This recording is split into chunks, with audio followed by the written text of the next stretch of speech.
Hello, sorry.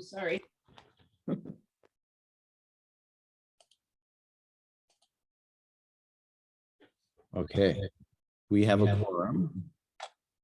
I'm hearing an echo of myself, so if you wouldn't mind muting until you speak, that might resolve the audio issues. Good evening, everybody, and welcome. This meeting of the Shutesbury Community Preservation Committee is called to order at 7:03 p.m. All members present are participating remotely.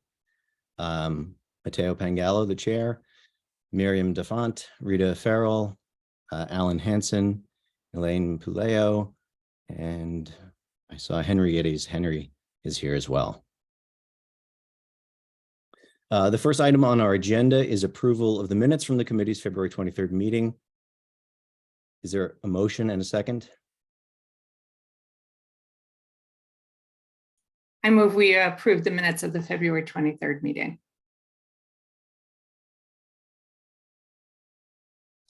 I second them. I have one edit, Elaine. At the top, there should be a line for absent, Jake Messier.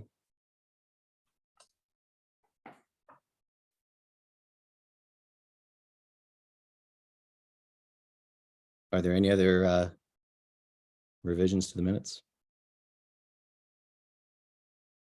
Okay, seeing none, we'll vote on the minutes from the February 23rd meeting.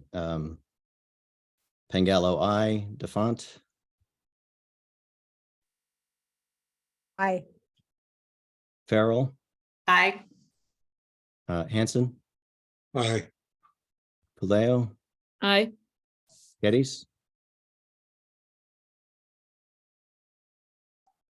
Henry?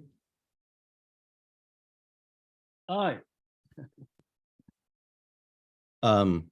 Okay, moving on. The second item on our agenda is a brief update from Miriam regarding the Town Common Historic Guidepost Project. Oh, sorry, I wasn't quite ready to give much.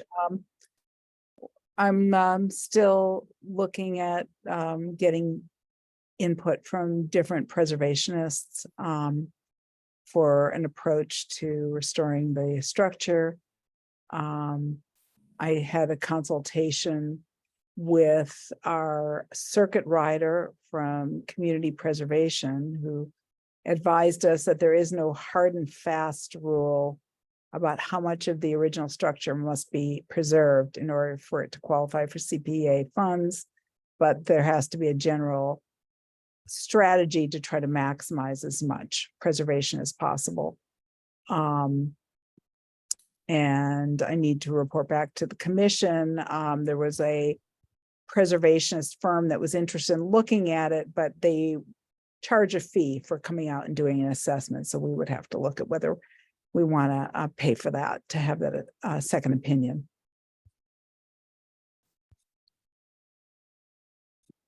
Rita? Yeah, do you have any idea, Miriam, about how much that would cost for somebody to come out and look at it?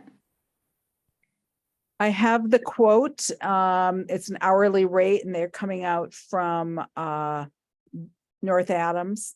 My guess is it might be about $500. So I have to look at the quote and I'm happy to share with you the bid. It seemed like that might be helpful to get an assessment, a preliminary assessment. And I'm sorry, I don't have the information right at my fingertips, but it is a preservationist group firm in the Pittsfield, North Adams area that I was talking to. I've talked to about 20 people, contractors. Great. Alan? Yeah, Miriam, didn't we at one point talk about taking the old signboard down, putting it in the town hall and replacing the old one with that replicate? Well, that was one of the, I've had a couple of specialists have said that their recommendation is that the structure should be preserved as a museum and exhibit at some indoor sheltered location with perhaps some interpretive signage, and that perhaps a new replica that's historically accurate should be put in its stead on town common. The select board wasn't interested in our pursuing that, so I haven't been exploring that as an option. So the numbers you're giving us are restoration to the point of being able to put it outside, leave it outside. Yeah, I think that's the strategy that we're looking at. The numbers I just gave you are not for the restoration work. It's just to get a bid from. No, I understand that, but that's the estimate they're going to give us, right? Would give us an assessment of whether they think that they can create a bid. Now, I've had 2 or 3 restorationists who've said it's a lot of material is going to have to be replaced. It is still possible that some of the original, again, what are we talking about as being original material? We know that much of this structure is less than 50 years old, and there are some boards that we think are antique. So it's always been, repaired over the years, and there wasn't an eye towards preserving all the original material. So again, the idea would be to preserve the spirit of the structure, the patina, the appearance of it, and as much original material as possible. But I think, what we're talking about, right, is preserving what we currently have, regardless of what happened in the past. We have a thing on the common. We were not talking about restoring it to look like how it looked in 1910, for example. We wanted to restore it to approximately its current appearance as much as possible, but in a way where we could have some confidence that it will last into the future for some reasonable amount of time. Everything requires maintenance over time. Nothing lasts forever, but it's not in great shape at this point. Okay, but you still haven't answered my question, I think. And my question was whether we're going to take what we have and put it inside with some degree of restoration and put a new replicate out on the common, or are we going to put whatever we restore, leave it on the common? Which of the two are we? The option that the select board got instructed us to pursue was to try to restore the structure, not create a replica. So restore it and leave it where it is. That was what that could be revisited. But if we do a replica, the replica would not be covered by CPA funds. That's not eligible for CPA funds. We could do a restoration and move it if we thought that maybe a partial restoration or a more limited restoration would be in order, and then move it to a sheltered condition location. That certainly would be another option. And I think that would be eligible for CPA funds, because that would be, there's nothing about the CPA grant that says it has to stay on town common, but Right. Those are our limitations. So have you considered that option? The last option you just mentioned? Well, that's one of the options that we presented to the select board. And we didn't get any response about at that meeting. Where there was no discussion about an alternative location. The feedback we got was to focus on keeping it on town common. Maybe Rita, you had your hand raised. Maybe you want to weigh in on this. Yeah, I'll back off. Yeah, I think that's an accurate description of what we talked about at the select board meeting, Miriam, was not restoring this and trying to put it inside somewhere, because there really wasn't a good place to put that, especially that size structure. But I had my hand raised because I wanted to suggest that, perhaps we could look at, if you thought that the company from North Adams, that it was worth, paying somebody to come out and look, I wonder if we couldn't use some of the CPA administrative monies to cover that cost. So it's something we should explore. We set aside some admin monies every year, and we use it for advertising and other things. So that's a possibility. That's intriguing. I had assumed we might end up having to use some of our reserve donation funds that the Historical Commission has. But I'm also suspecting that the cost of this project is going to be more than we anticipated originally, and that we'll probably use our donation account to pay for a significant portion of this. That's my expectation. I don't know how much. We have to figure all that out. So if we can preserve those funds for the actual restoration work, that'd be great. Yeah, we should look into it. I'll send the quote on to the select board and the CPC. The Historical Commission's meeting next week, and I was planning on sending it to them, but I will send it to all of you. Great. Thank you very much, Miriam. Okay, we will proceed to item 3 on the agenda and enter the public hearing portion of tonight's meeting. Thank you in advance to the applicants who are here tonight and the members of the public who are attending. Just by way of some background, of the 4 determinations of eligibility that were filed with the CPC in November, the committee approved eligibility for 3 applicants, and of those, 2 subsequently submitted full applications for funding. The Cemetery Commission is requesting $10,000 in historic preservation funds to restore 22 gravestones in the West Cemetery. The Amherst Regional Public Schools is requesting $84,840 in recreation funds to renovate the track and fields at the Amherst Regional High School, of which Shutesbury is a district community. The CPC's task is to decide whether a specific request is allowable under the Community Preservation Act, or CPA, whether it aligns with the priorities outlined in the town's preservation plan, and whether it is feasible. If the committee recommends an application for these reasons, it is then up to the voters of Shutesbury, through the authority of town meeting, to decide whether the request merits the funding for which it is qualified. Tonight's hearing is to allow members of the community to share their comments about these applications with the committee. The purpose of this is to provide the committee with information that may be useful in carrying out its role in recommending or not recommending requests to town meeting. Bear with me. I'm going to read some rules. Excuse me. Can I interrupt you and ask who, there's a phone number here and I'm trying to take minutes and I do not know who this person is. And I need to know who 413-461-6044 is. Elaine, it's me, Susan Millinger. Thank you. Thank you very much. Sorry to interrupt you. No worries.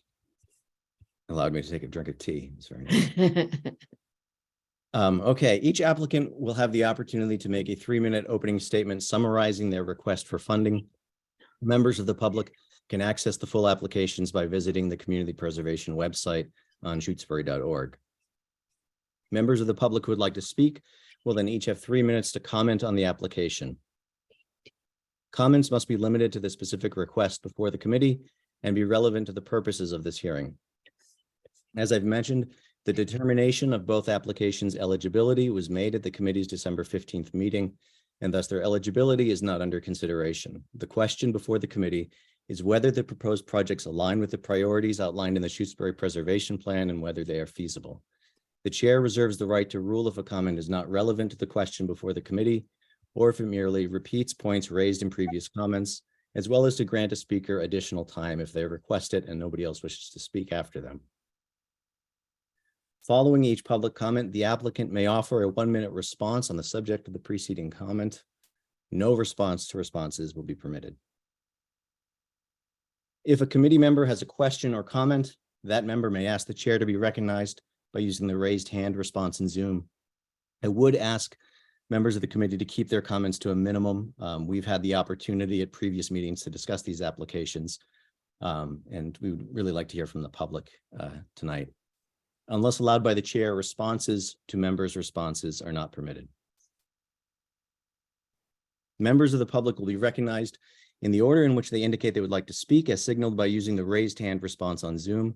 Until a speaker is recognized by the chair, they are to remain muted so the preceding speaker can be heard clearly. Before making a comment, members of the public must identify themselves by stating their name and the town where they live. When no further members of the public wish to speak, or when 30 minutes per application has elapsed, whichever is first, the chair will ask for a motion to close public comment on that application.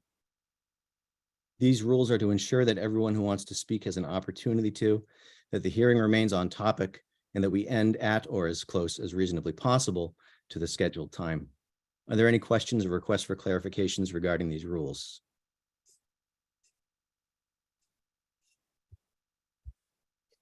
Elaine? Once again, I have to ask, I'm sorry for interrupting you.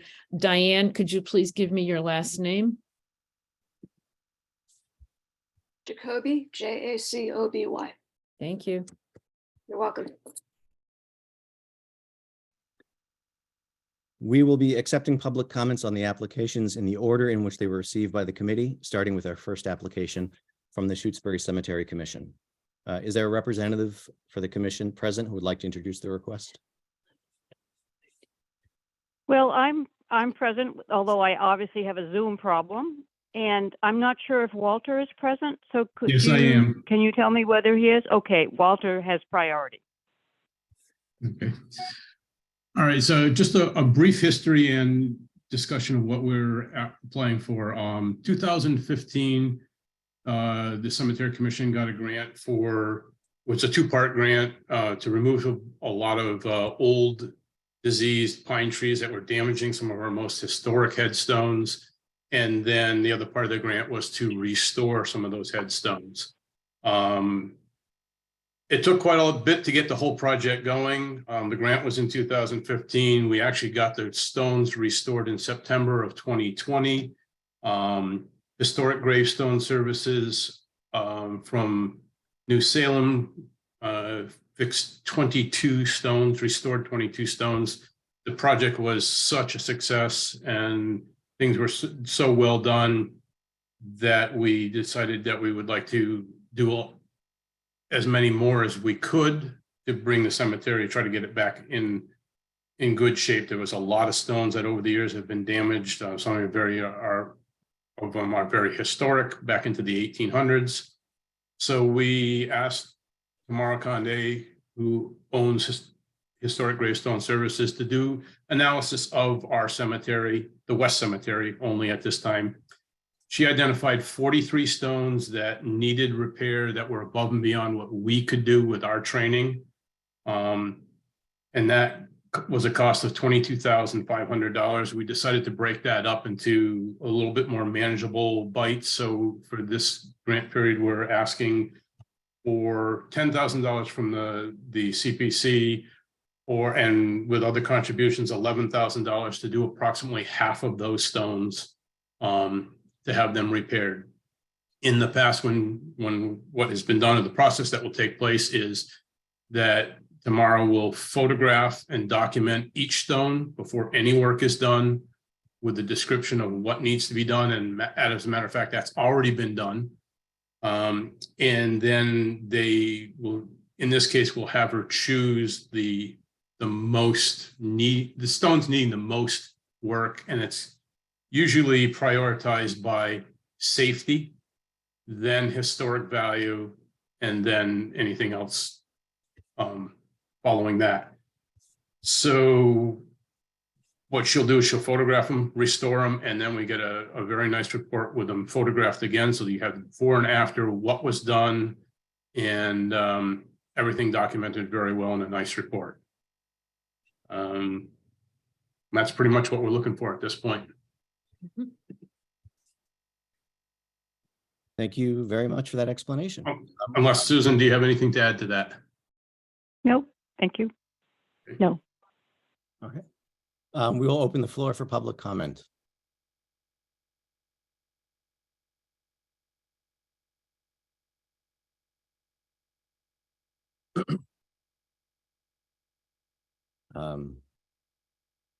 Seeing no public comments. We will conclude the hearing on our first applicant. Thank you, Walter. Thank you, Susan. Thank you. We will now, excuse me. We will proceed to our second applicant. Is there a representative for the Amherst Regional Public Schools present who would like to introduce the request? Doug? Yes, I would. Thank you. Appreciate the opportunity to speak to you all tonight, and thank you for entertaining the application as a community. So several years ago, the regional schools partnered with the town of Amherst to do a master planning process relative to recreational spaces in the downtown area of Amherst in particular, many of which include property that and fields and facilities that are on the regional schools properties, which is part of why we partnered together to do this. And we, with that was a multi-phase, the results of that master plan was a multi-phase number of improvements for the downtown area of Amherst, inclusive of the regional schools, fields and track and other recreation areas around the schools and then the greater downtown area. And the first phase is the one we're talking about tonight, which is a reorientation and resurfacing of our track and an improvement to fields interior to the track, as well as in the surrounding fields of that space. And so that's the broad picture of what the project is and where it began. We knew when starting to move in that direction to do this project, it's going to be a very expensive project. So we're looking at a number of funding sources for that. And as part of that, we knew we could go through our regional schools capital planning process to get some of the funding, but we ask questions of and pose that to our four towns. We regularly, through our budgeting process, both capital and operating, we interact and communicate with the select board and finance committees of each of the four communities and the town council in Amherst to get their input and feedback on our capital plan, what they can afford through that capital planning process, and we went forward with a debt authorization of $1.5 million to help the project. And the school committee voted on that last year and was subsequently not denied by any community. It's interesting with regional school capital programs, they give each town an opportunity to say no to it, but if they take no action, or it is a sort of a pocket approval of that authorization. Each of the four communities either took action and said yes, they'd like to do that, or okay with the debt authorization, or took no action, and so the authorization moved forward. As part of that authorization, for part of the funding for that project was specific language which is required by the Department of Revenue, the DOR, when wanting to borrow money as a school district. You have to specifically articulate the project. An aspect of that debt authorization the school committee voted was an artificial surface for the interior field of the track. So it was a reorientation of the track, artificial surface if sufficient funds were raised, in addition to the authorization, funds raised from other sources, variety of which we knew we would need to fund the larger project. And then the rehabilitation of fields around the track as well. And so that's the authorization is very specific in its language and very particular in its language, and is what the school committee voted. So we're coming to you for a piece of funding. And so there are aspects of this project that are CPA eligible. Some things are not, obviously. You can't do stadiums or stadia with CPA funds, but a track is an eligible project, and some of that underlying groundwork is also eligible for CPA funding. And so that's why we're seeking some funding from this committee and town of Shutesbury in this way, because it's a way to get some additional funding from the town, but also, you know, with the matching funds that CPA has, it's a way to leverage some larger outside sources to help promote the project. So we're appreciative of the opportunity to bring this to you and see if this is an option that Shutesbury will entertain and help support the project. And I think that, you know, a lot of the concerns that I've seen raised both from people referencing this committee, but in other communities in Amherst as well, are ones the school committee did consider and weigh in its decision making when doing the debt authorization and thinking about the project as a whole. So they did consider that as part of what they did and what they thought was best for the sort of project in and around the school building. And so that I won't go to specifics here because I think it's better for you guys to debate and think about and whether it's important or not. But I think the key thing is that this is an option we're pursuing with regard to you as far as some funding sources. And we also appreciate that, if it is something that the town of Shutesbury wants to support or doesn't want to support, it's entirely up to you, and we're respectful of that process and the opportunity to at least hear it from us, and then of course make your decision as you will, whether it be as this committee moving it forward to the full town meeting, or if town meeting makes their choice. All of those will respectfully understand and appreciate your taking it up and considering it. So I think with that, I'll stop and thank you for the opportunity. Thank you, Doug. All right, I'm going to open the floor for public comment. Before I start taking comments, I do want to remind everybody that the Community Preservation Committee's jurisdiction is limited to the parts of a proposed project that would use community preservation funding and are eligible for community preservation funding. That is, this committee can only take action on the specific funding request that's been presented to it. So I would ask the comments address those parts of the project that would be supported by community preservation funds as limited by the CPA. If there are comments about parts of the project other than those that are allowed by the CPA or part of this application, those should be directed to the funding or approving authorities that have jurisdiction over those, as Doug was just talking about. I will open the floor for comment, starting with Mary Jo. Hi, thanks for your work. Thank you for allowing us to have an opportunity to speak. I'm hearing you talking about the fact that the topic of artificial turf, which would be potentially disallowed anyway by the rules around how CPC funding can be spent, is potentially kind of off the table. Am I correct in hearing that? Mm-hmm. And if I am correct in hearing that, I guess what I would say is that maybe the only way to voice grave concern about the choice for artificial turf would be to just say that you didn't want to fund the project. And given that, I guess that's what I would encourage. Based on the fact that artificial turf is not a safe surface to play on. There are a lot of professional sports teams now that are not wanting to play on artificial turf. Artificial turf has a number of chemicals that are produced as it's being made and as it's laid down, as it's being maintained.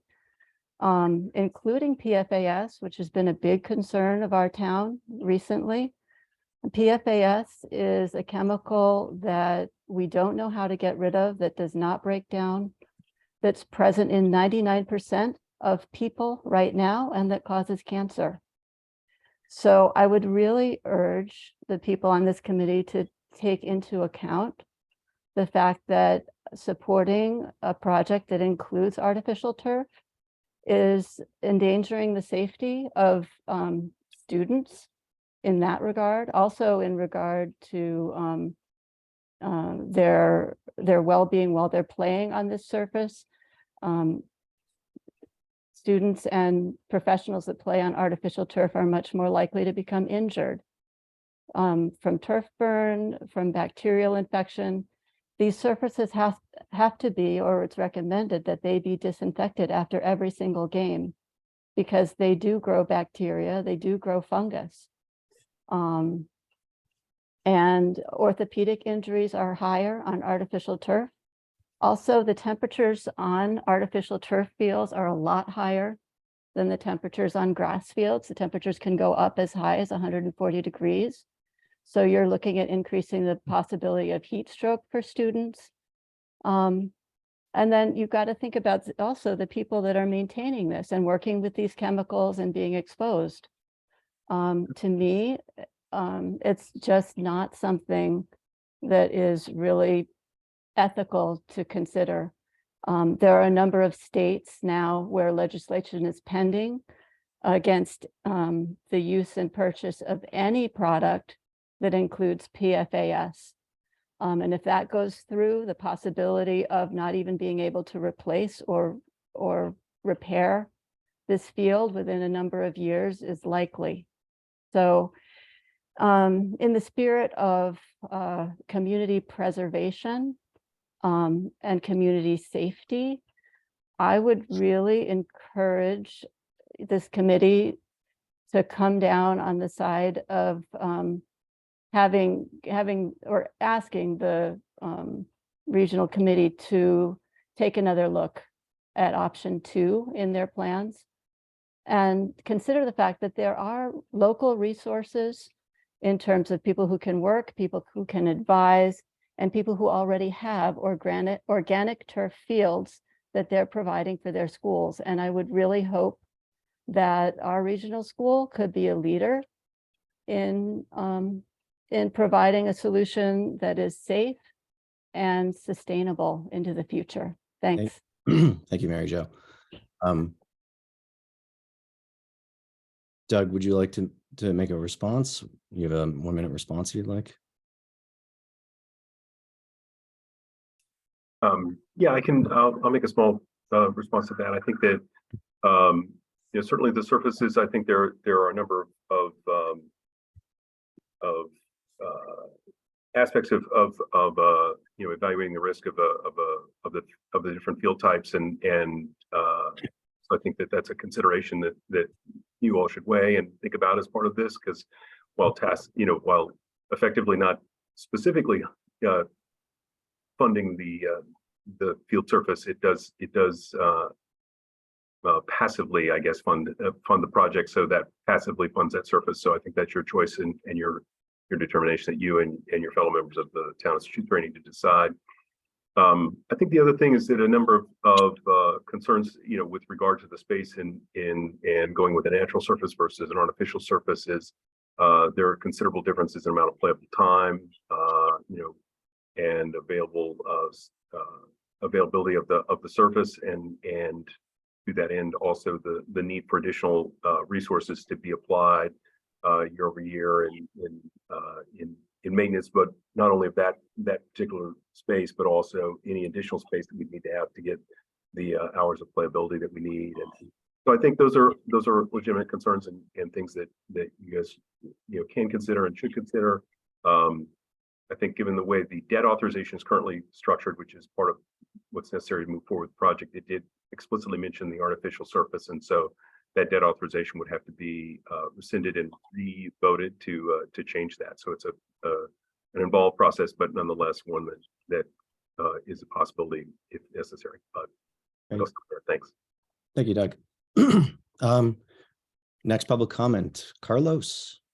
Yes, hi, good afternoon, and thank you for the time. So I would like to build on what Mary Jo said, and I would like to argue that in fact this project of artificial turf does not support open space. It actually does the opposite of supporting open space, for the reasons that Mary Jo pointed, but also due to the fact that the biome underneath the turf gets destroyed.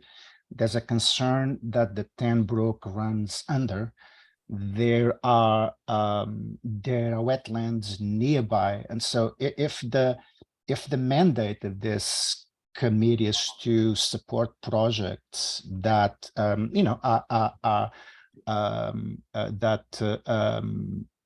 maintain or support open space, I would say this project does exactly the opposite. And for that reason, I would say, I would argue, and I would encourage you to vote no, that this is an impermeable surface. And so it's actually going to destroy the natural open space.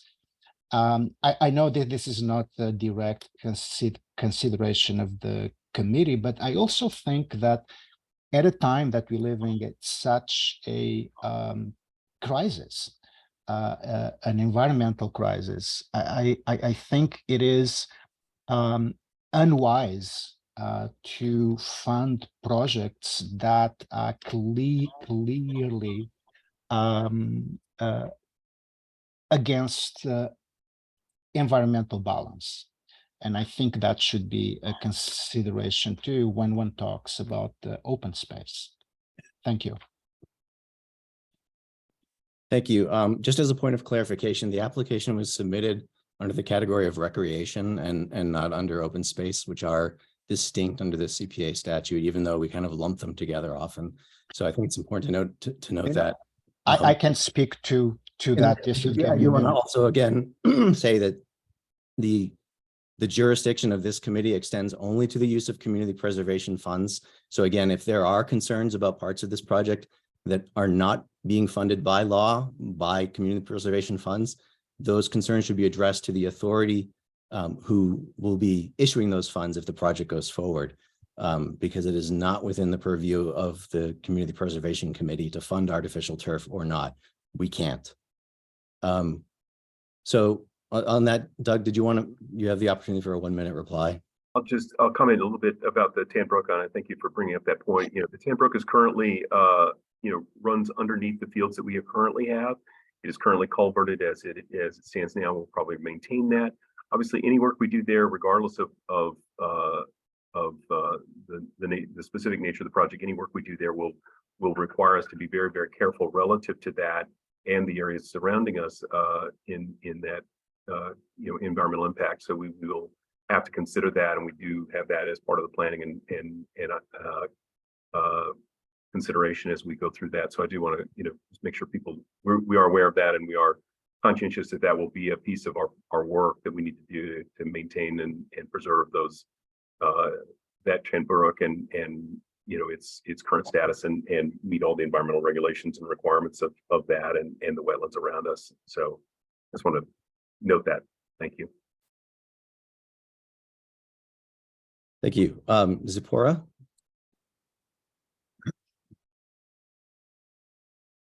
Yes, hi. I just wanted to build on Carlos's comments and Mary Jo's comments with some additional points. There's an increasing tendency for children to be inhabiting and having their activities in more and more artificial environments. And to add yet another artificial environment to their activities during the day would not support their mental and emotional health. There's a field of study called biophilia, which has researched how children are influenced by time spent or not spent in natural environments, including grass, trees, bodies of water, and so on. And there's quite a body of research now that shows the great benefits to children of being in a natural environment. And to have them play on a plastic playing field is not going to do any of those positive beneficial things for their emotional and mental health. And this body of research has also showed that the children's nervous systems, physical coordination, the development of their brain is influenced by time spent in natural environments. And to just cancel a big area of a natural environment, this is, they walk by, they look out the windows, as well as, everybody, not just the athletes. They sit and watch, and it's a big difference between artificial and actual natural environments. And I also wanted to bring up an accessibility issue. As someone who has been disabled with multiple chemical sensitivities for several decades, what Mary Jo pointed out about the maintenance of artificial turf in terms of chemical applications to render it sanitized would actually be an accessibility barrier to anyone who had chemical sensitivities. And that would include athletes, that would include spectators, staff, just anybody who happened to just be walking along and want to cross the field. So that's a pretty serious consideration. And then, additionally, those chemicals would run off into the nearby wetlands. So, overall, I feel like Shutesbury is a town that leans much more towards sustainability and environmental awareness and making positive, sustainable choices for a future that is uncertain and becoming more and more hazardous. New England is not seeing the type of, severe climate impacts that, California and Florida and some other places have, but it seems pretty likely that those are coming. We'll have heat waves, we'll have droughts, we'll have wildfires, and every little bit that we can do, I think, counts towards being responsible on the earth and making choices that support life and not more plastic. I mean, it's kind of a, yeah. I want to make sure that we have time for. But thank you. Have their hands up because there are a number of others who are looking to speak. Does the applicant wish to respond? Doug, you have a minute if you wish to respond. Nope. Okay. Amanda.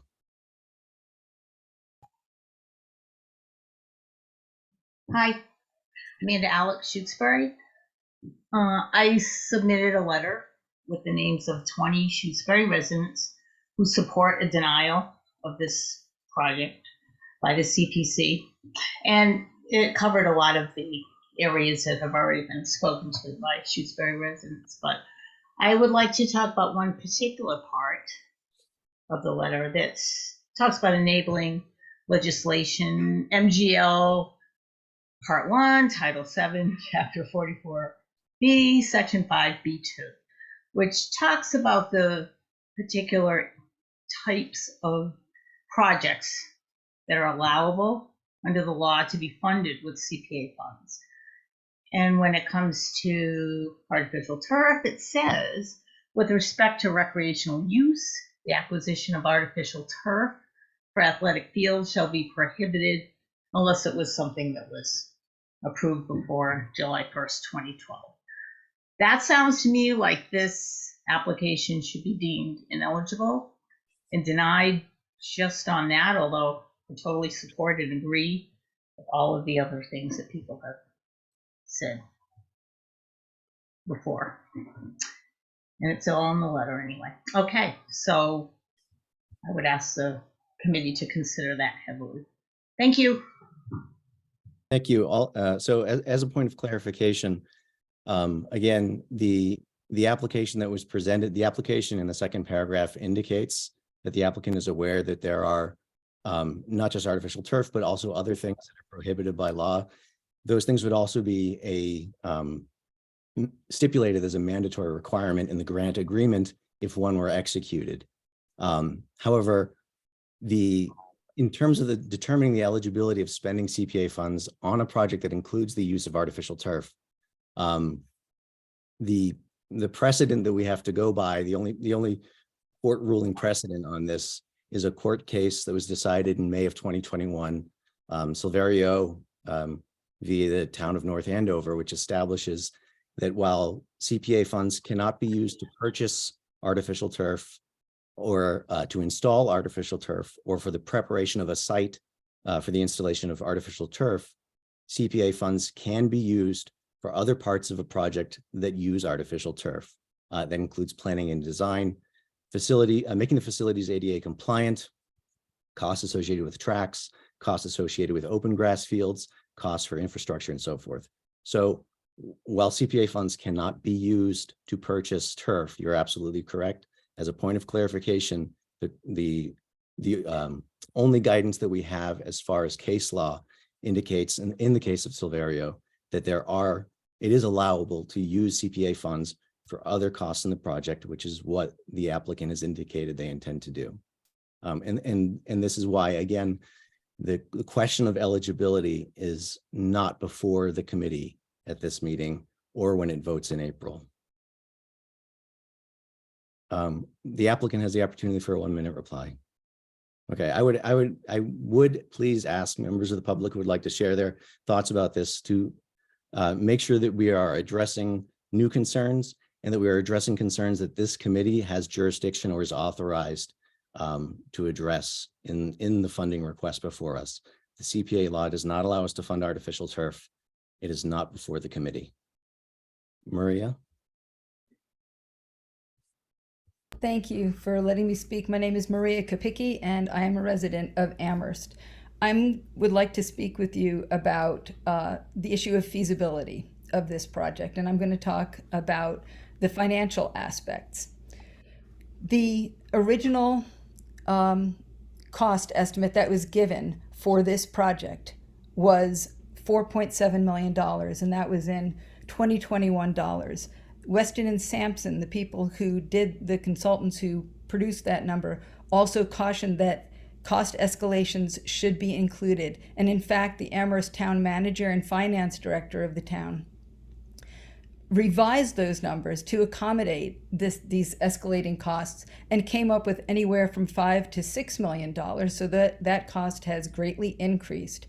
In addition, that $5 to $6 million does not account for the specific types of materials that advocates for artificial turf are planning to use, and those come with another premium to them, which we do not have. The other costs that are not included are replacement costs. These fields have to be replaced every 8 to 10 years, sometimes earlier, depending on usage and maintenance. The cost for replacement was also included in the Weston and Sampson consultants report and was noted to be 75% approximately of initial costs. If you have attended a number of meetings, and a presentation was made by a professional groundskeeper with experience in both grass and artificial turf maintenance. And he was talking about the life cycle costs, which were over the first 20 years, 2.85, this is just for the carpet, $2.85 million for an artificial turf field versus $1.45 million for a grass field. Again, the Weston and Sampson consultants report itself indicated that the lifetime costs are far higher for artificial turf. There's also disposal fees, which we haven't gotten any information on, and this is a non-recyclable material, and there are disposal fees to get rid of this and to put it off somewhere else. It's really important to note that there is no planning in either the regional school committee or the Amherst, I can speak for the town of Amherst, there is no planning for those repetitive fees that happen every 8 to 10 years to replace this carpet. There is no money set aside for that. So far, what has been secured through the town of Amherst and that initial 1.5 million is it only amounts to $3.4 million. The Leverett and the Pelham CPA have denied the application for CPA funds. There were additional requests that were listed in terms of planning for this from the other 3 towns, which have not been met. And the fundraising that has happened so far failed to meet. They were supposed to raise $330,000 by January 16th. They raised $61,000, and any other money was purely in promises. Maria, I'm sorry to interrupt, but I want to make sure that we do let other people have an opportunity to speak. Okay.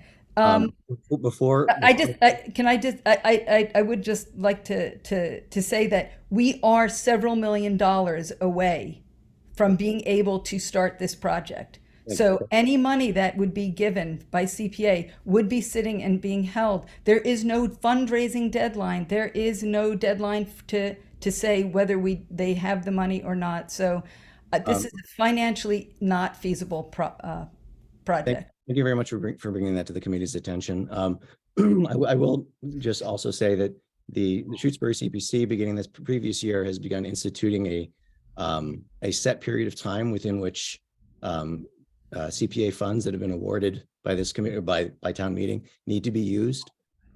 So any grant project that would be funded with CPA money from Shutesbury comes with a timeline, essentially, for when those funds would need to be used by. But I do appreciate you bringing to the committee's attention these questions of feasibility, financial feasibility. Before I give Doug the opportunity to speak as a committee member, Elaine, you had your hand up. Yes, I want to reiterate the fact that we are not funding artificial turf. We are not concerned within this committee to decide whether the cost estimates are escalating. What we are concerned with is the project that came forward to us. And we have seen that within the CPA regulations, this project is okay and is fundable as possible. Now, the questions that everyone is bringing up, whether or not the turf is appropriate, whether or not we're talking about all these other issues of fundability, et cetera, that goes before town meeting. What we are doing is determining whether this project is appropriate for CPA fundings. It is up to the town people at town meeting to determine whether this project goes forward. So it is not up to us. And so I hope that everyone who is coming forward and talking about the turf and concerned with the project will be bringing these issues to town meeting, because that's not our responsibility on this committee. Thank you. I saw another committee member raised their hand, Miriam. Yes, thanks.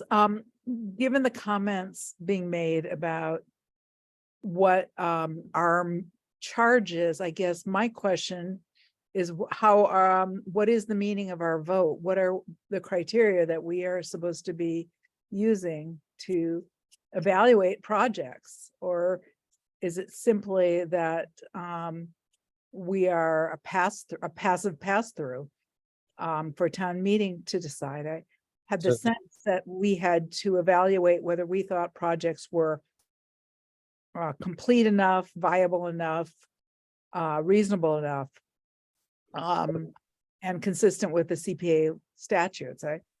This isn't an eligibility determination. We've already done the eligibility determination. So it seems like there's some higher level of review that's required here.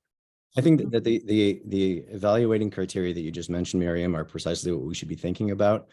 The priority at this point is to ensure that the project, and specifically the portions of the project that would be funded, right, with CPA funding, align with the priorities, the criteria that are described in the community preservation plan. But I also want to make sure that we're respectful of, Elaine's point that there's nothing in the community preservation bylaw, there's nothing in the CPA statute, there's nothing in any general law in the Commonwealth of Massachusetts that gives this committee authority over funding something that is the jurisdiction of another public body, whether that's the regional school committee or town meeting. So when I'm urging people to talk about the application that is before us, I'm urging them to talk about the things that we can fund, because that's all this committee by law can address. But Miriam, your points about, we're not just sort of determining eligibility because we've already done that. I think those are really important as well. Maybe, if I may just suggest, Matteo, that rather than referring people to the community preservation plan, if you could articulate what those values are for the public so they could understand as well as us on the committee. Certainly. Give me a minute so I can open that file on my computer. I don't want this to become a debate among the committee members, however, so I do want to make sure that we are proceeding in a timely fashion with the members of the public who are looking to speak and are waiting. So while I do that, I'm going to Doug, did you want to respond to the previous comment about feasibility? I'll just speak briefly to that. So a couple of things. I think that it is a large project, it's a very expensive project, and as we all know, with inflation being what it is, prices are going up on a lot of things, as we speak, literally. And so the cost of borrowing goes up. The Fed just raised the interest rates nationally, sort of in the last day or so. So it's certainly a concern. We're going to have to approach this project based on a sort of, for lack of a term, a bit of an a la carte approach, because I think that how much funding we have and how much we can secure are going to be an ongoing question mark for us to some extent. The need for the track in particular is profound. We've not had a home track meet since 2018, and it's getting to a place where even having practice there is a bit of a difficult circumstance. So we need to move forward with the project, and to the full extent of what that and exactly what some of the pieces and parts will be will evolve over the coming months as we go into design and we get firmer numbers and understanding of what our various supporting finances are like. And so that's going to be a critical aspect of our determination as we go ahead, as what funding do we have. We can't commit, as a public entity, we can't commit to things without the resources in hand. So we either have to have borrowing authorization or actual sort of cash on the barrel head, as they say, to actually contract with anyone to do things. And so what funding we have will also be impacting choices we make and how extensive the project can be to some extent. So I'll stop there. Thank you. So in response, Miriam, to your question, the community preservation plan is available on the CPC website. If you haven't looked at it before making a comment tonight, I strongly encourage you to take a look at it now, because what the committee is looking for is public comments that address these criteria. There's a list of general criteria. This is section 5, part 1 on page 10. There's a list of general criteria that's applicable to all projects. And I should note these criteria are not litmus tests, right? So if an application does not fulfill every single one, that isn't means for rejecting it, but we're looking for a relative balance in satisfying as many of these criteria as possible. And then the criteria for recreation projects appears on page 12 to 13. And that's a shorter list. There's only 4 things in that list. But for recreation projects, it's serve a significant number of residents of all ages, gender, and ability, expand the range of active and or passive recreational opportunities available to Shutesbury residents, including trail connections, playing fields, play areas, open spaces, and parks, maximize the utility of land already owned by Shutesbury, accessible by residents with mobility limitations. And again, in the Celerio court case, one of the specific things that is addressed is making a facility ADA compliant, which again aligns with the criteria for recreation projects. So that is something, for example, that CPA funds could be used for. But I encourage members of the public to read the whole preservation plan because it's great reading anyway. Well, we're going to move ahead with the public comment. Rob. Thank you. I think that saying we're not funding artificial turf is kind of mincing words. We're either in on this project or we're not. We're either going to help the artificial turf project go forward or we're not. And I think the Preservation Committee should look towards the future. Where is the artificial turf industry headed? And it's not expanding, it's contracting. People are pulling out fields left and right. And in some areas, it has become a large hazard with waste material. But the only way you can preserve the past is to look towards the future. And what do you want that future to look like?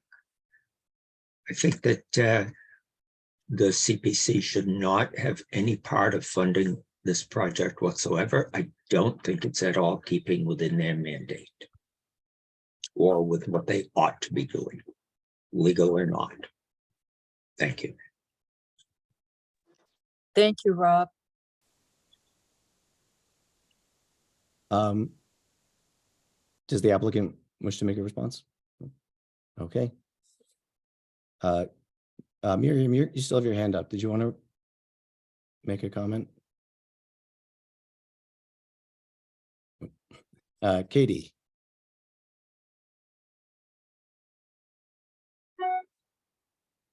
Oh. Hi, I apologize for that. I was trying to find my microphone. I would just like to say that I agree with the previous points on this. I think that we are in a crisis, environmentally speaking. This is not the time to be putting down large plastic artificial surfaces in place of natural grass field. I think that you are undermining your own power a bit by saying we can't control this or our role is so narrowly defined. I think that the spirit of community preservation allows you to act in the community's best interest. And as the applicant was, kind enough, well enough to acknowledge, approving this funding does provide tacit approval for the project as a whole, for the artificial turf project. I don't think it meshes with our community standards of what we really want in Shutesbury. This is Shutesbury funding. I'm a parent. I've got a student, if we are still living here in a few years, that would be going there, and I'd rather her be playing on a grass field for many, many reasons. It's just healthier in all ways. So thank you. Excuse me, could I ask that everyone who is speaking, please tell me what their residence is, because I'm trying to take minutes and I have to know where you reside, please. So Katie. Yes, I apologize. Katie Egan, 3 Shore Drive, Shutesbury. Okay, and Rob? 74 Pratt Connor Road, Shutesbury.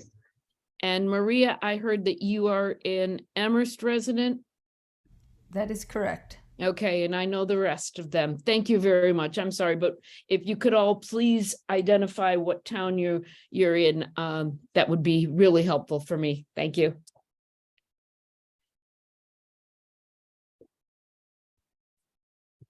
Doug, did you want to make a response? Okay. Carlos?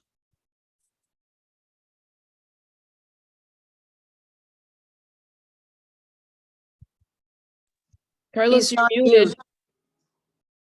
I was going to say that this is my second time, and I'm wondering if there are people who have not spoken yet who would need to go before me.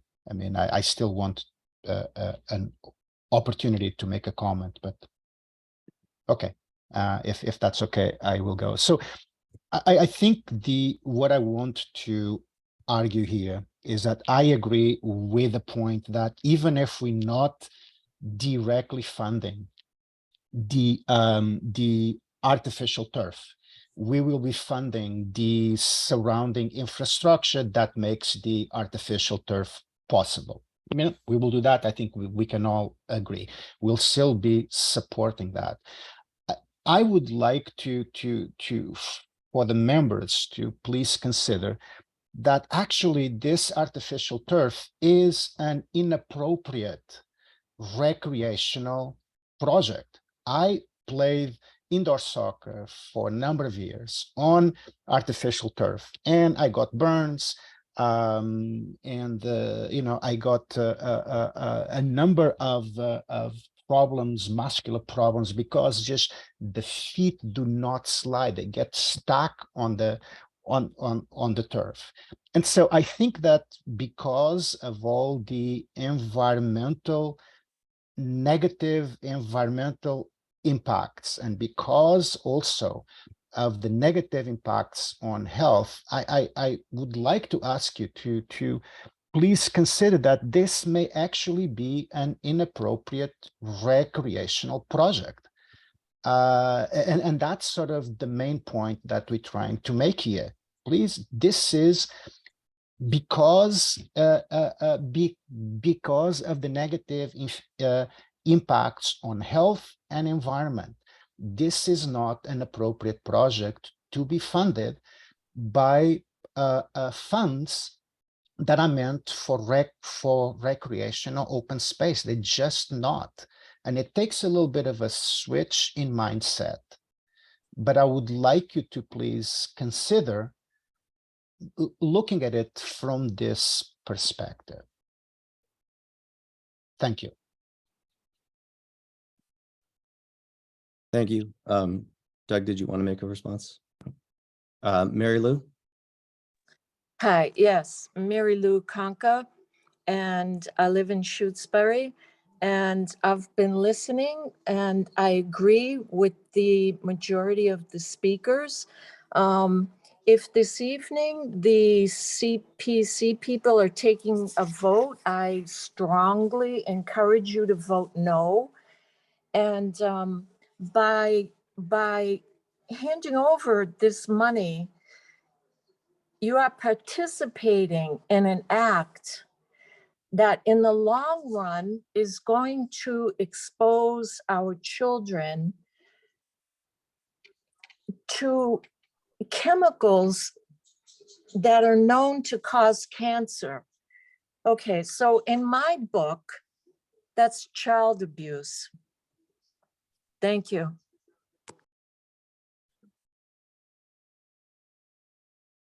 Thank you. Doug, did you want to make a response? Kristen. Hello, thank you. I would just like to say thank you for holding this space and this public hearing. And I'm really impressed by your residents. My name is Kristen Mello.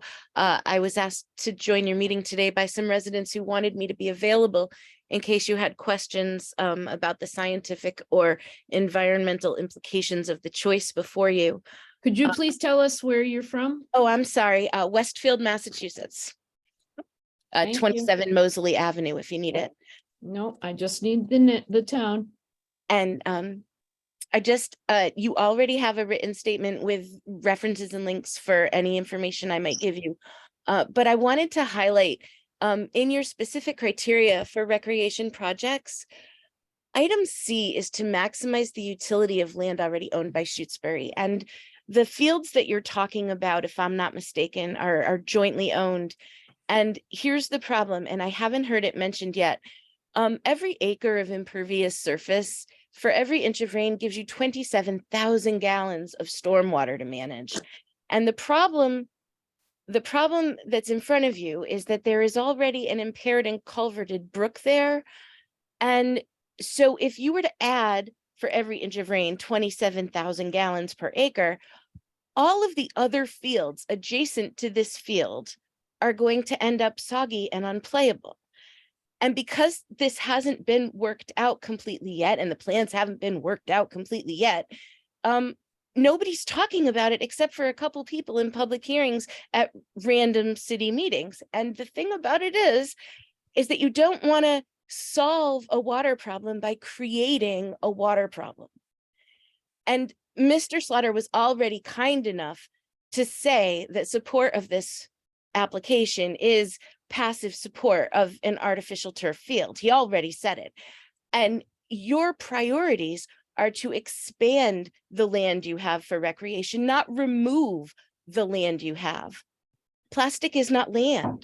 Soil and grass is land, right? Plastic is impervious surface as defined by the Environmental Protection Agency in the MS4 discharge permits, right? This is not my definition. This is EPA's definition. And so if you decide to support the tarping of an entire football field next to all of your other recreational assets, when you've already got a water problem, you're going to create a bigger problem. And I said this at the Amherst Town Council meeting, and I'm saying it to you. This is not a good expenditure of money, because you're going to have to spend it again and again to fix the problem you're creating by using this plastic field to fix your problem. And so I just want some people with a little bit of engineering and finance to go through this plan before people spend hundreds of thousands of dollars they can't get back. Thank you for my time, and just honestly, my applause to you and your residents for having such a thoughtful conversation. Thank you very much. Would the applicant like to respond? Yes, I'll briefly respond. I think that the thing to keep in mind in regard to this sort of artificial surface is that it is not technically impervious. It is, there is a need and a methodology that's critical to the design and engineering of the surface to handle rainwater and snow and those any other precipitation that would fall. So it does have to handle that, and it does have to be dealt with and processed, and so it would not in solving that. I mean, part of the engineering of the whole area would not allow us. I mean, we wouldn't complicate ourselves in our setup and development of the project to have that that rainwater that comes into the surface then immediately fall out onto the other fields in the surrounding. There may be some of it that makes sense to. It may not make any of it to make sense, and that would be true even if we had a natural surface. You do have very complex drainage systems that are set up underneath those types of fields, and so how you deal with and collect that rain that goes through those surfaces, whether they're artificial or natural, is part and parcel of the design and engineering of the whole project. And given the proximity to the wetlands and the Tan Brook, it's an additional consideration that has to be engineered as part of the project. Thank you very much. Maria? Thank you. Again, Maria Kapicki from Amherst.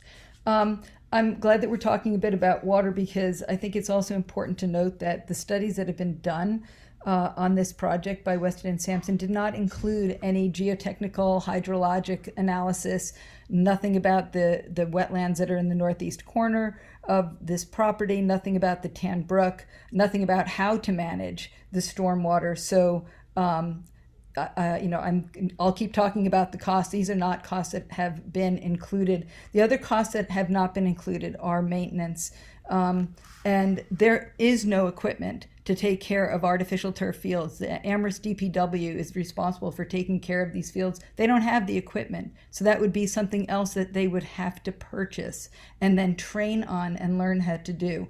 There's no money for that. I also want to talk about the fact that there is a lot of legislation coming down the pike. There are, between House and Senate bills, about 20 bills in the current Massachusetts legislature to address artificial turf and to address PFAS. And our own Joe Comerford told the Amherst Town Council, let them know that, look, there's bills going through. I'm a co-sponsor on one of them that could impact the ability of this project and any other project that has materials that contain PFAS to go forward. So I think I would really encourage you to think about, is this really a feasible project? Financially, I don't think it is. Environmentally, I think it's unconscionable. And I think that there very well may be legislation. And the EPA is just, we've got new standards now for PFAS, that they have lowered the guidelines on this. Where we are, as I think Mr. Kibler said, the direction of where things are going is not this way. We would be taking a giant step backwards. So I really encourage you to vote against this project. And Dr. Slaughter really did his level best back in March to ask the school committee to keep all of your options open. They didn't heed his advice, but they still can change their mind. And I think the sooner that we do that, the sooner that we could get our kids playing on a safe track, because this project's not going anywhere anytime soon in its current state. Thank you. Thank you very much. Would the applicant like to respond? Briefly, yeah. I think the thing I would just point out is that the work that Weston and Sampson did was not design work, and so they definitely note and in broad sense and broad sort of strokes take into consideration some of the issues around the Tanbrook, and they do mention it in the report and potential associated costs, not in a specific way because they didn't do a detailed analysis and we didn't ask them to. That would have been a different project, more expensive project to have them do. So we're getting an order of magnitude, a sense of cost, and we've subsequently gone back and asked them to answer some more questions around that. But I think that's the next phase for us in the design phase, is to get more specific about some of those questions regarding what's necessary around water handling in and around these kinds of playing fields and the track project as a whole. So I want to make sure that the nature of the work we asked Weston and Sampson to do for us was very broad and not a detailed analysis of those things. So we don't want to overstate what they did or didn't include, I think, is the key thing I want to draw your attention to. But anyway, so I'll stop there. Thank you. Excuse me, could you please tell me again the design company that you It's use? Weston and Sampson. Thank you. Sampson like Samson and Delilah, and Weston like the town in Massachusetts. Thank you.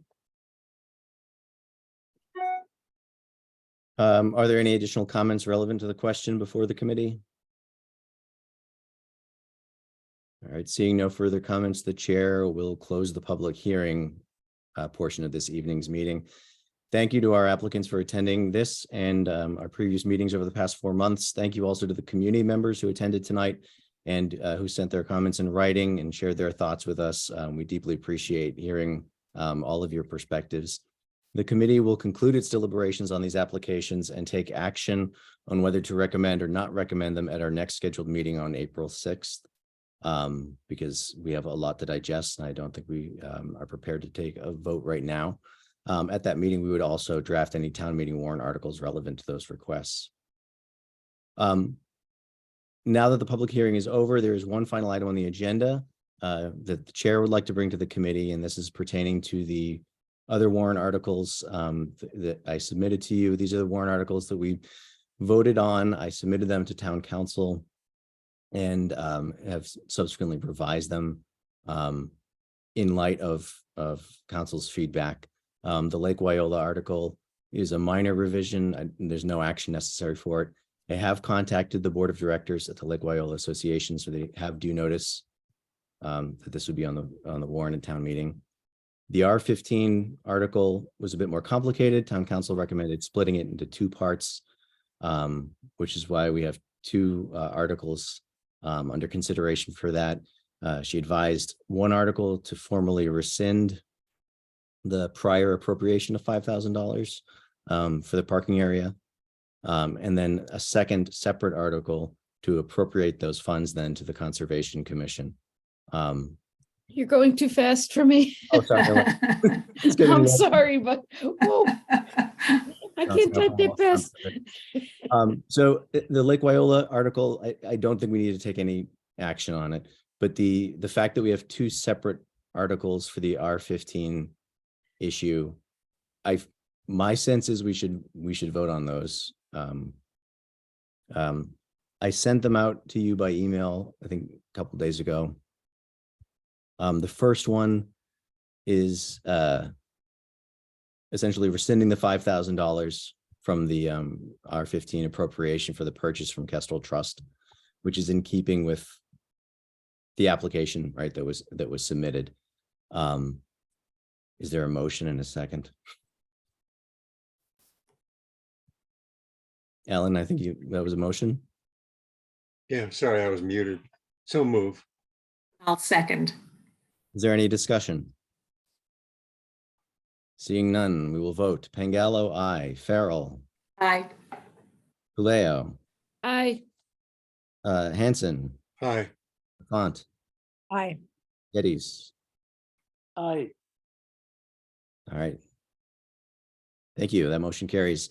The next one is now the warrant article for the revised lot R15 parking article to appropriate $5,000 to the Conservation Commission for the creation of the parking area and appropriate relevant signage. Is there a motion and a second? So moved. Second. Is there any discussion? Seeing none, we will vote. Pangallo, aye. Farrell, Aye. Hanson, Aye. Leo, Aye. Geddes, Aye. Font. Aye. Okay. Well, as we are now at, or rather beyond, our scheduled end time, the chair will gratefully entertain a motion and second to adjourn. I move that we adjourn. Second, yes. Perfect. Okay. Pangallo, aye. Farrell, aye. Hanson, Aye. Leo, Aye. Font, Aye. Geddes. Aye. Okay. Thank you all very much. Thank you, Doug. Thank you, guys. I appreciate Thank your you. time and effort. Thank you. Good night, Doug. everyone. Good night.